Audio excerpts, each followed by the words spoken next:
Commencement of online application, এটা time দেওয়া হয়েছে 16ই জুন পর্যন্ত।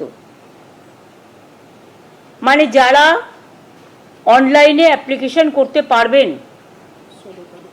16ই জুন পর্যন্ত। Last date of online application 14ই জুলাই করা হয়েছে, হাতে সময় রাখা হয়েছে, যাতে রিভিউ হতে যদি টাইমটা বেশি লাগে সেই জন্য আমরা ইচ্ছা করেই 2 মাস হাতে টাইম রেখেছি। পাবলিকেশন অফ প্যানেল আমরা 15ই নভেম্বর করেছি, কারণ আমাদের ডিসেম্বরের মধ্যে করতে বলেছে। আর কাউন্সেলিং যেটা কমেন্সমেন্ট হবে সেটা 20শে নভেম্বর। আমরা চাইছি নভেম্বরের মধ্যেই, যদি রিভিউতে কিছু বিচার না হয় তাহলে আমরা নভেম্বরের মধ্যেই কাউন্সেলিং করে টোটালটা করে দেব।